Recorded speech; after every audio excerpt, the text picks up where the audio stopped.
Dear students, we are going to do a new module, correction factor and mid values. This is very important.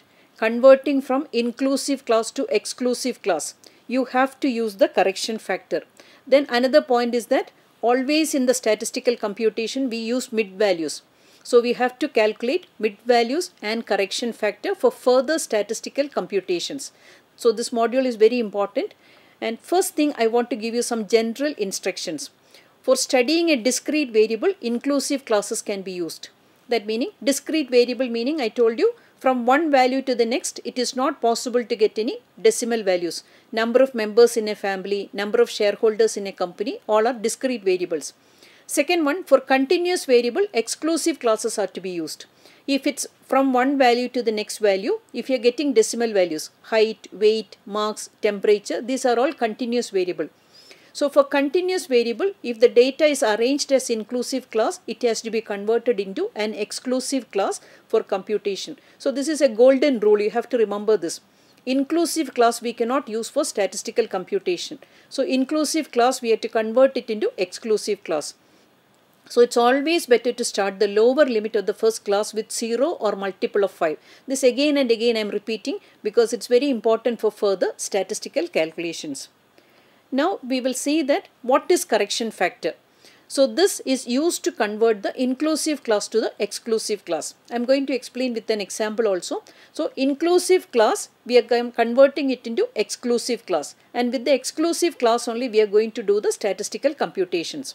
So as the first step, difference between lower limit of the second class and upper limit of the first class is taken. That difference we are dividing by 2. Subtract the correction factor from all lower limits and add to all the upper limits. So then now we will form a new group or a new classification we will get. So then the lower and upper limits of the new exclusive classes are called the class boundaries. So I am going to make this clear with the help of an example. See, for example, see the class we got is 100 to 199. 200 to 299, 300 to 399, 400 to 499, 500 to 599, 600 to 699. So this is an inclusive class. That meaning 100 to 199. That how you take the correction factor? Upper limit of the second class, that is 200, minus lower limit of the second class minus upper limit of the first class. That meaning 200 minus 199 and divided by 2. That meaning 1 divided by 2, 0.5 is a correction factor. So I'll repeat, lower limit of the second class minus upper limit of the first class divided by 2. That is the correction factor. 200 minus 199 divided by 2, that is 0.5. Now we have converted that. We are to 99.5. 99.5 we have added to, this correction factor is added to all the lower limits, 99 and subtracted from all the upper limits. So now the class boundaries are 99.5 to 199.5, 199.5 to 299.5, 299.5 to 399.5, 399.5 to 499.5, 499.5 to 599.5, 599.5 to 699.5. Now the earlier inclusive class now we have converted into an exclusive class. What is the advantage? See, if you see the upper limit of the first class and lower limit of the second class, it will be same throughout. So that is how we have converted inclusive class into exclusive class. Now, what are the advantages? So before applying the correction factor, the class interval was 99. We have seen that the class interval in the inclusive class interval was 99.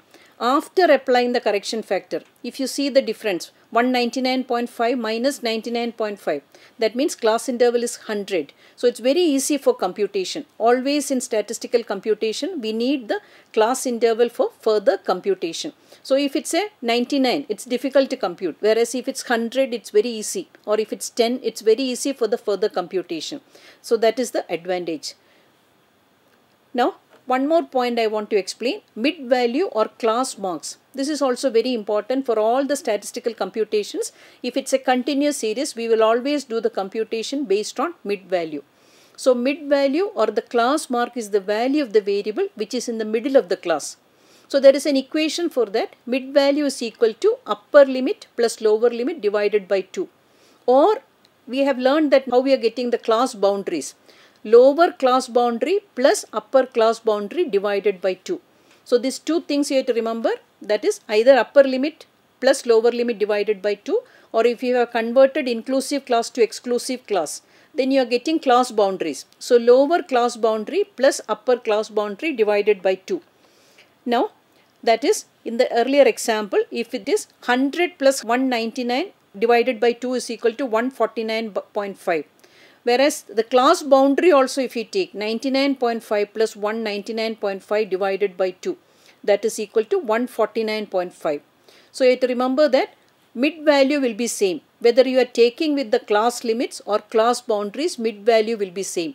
But the rule is the same. Inclusive class, you are always converting it into exclusive class for further computation using class boundaries, correction factor and mid value. Thank you.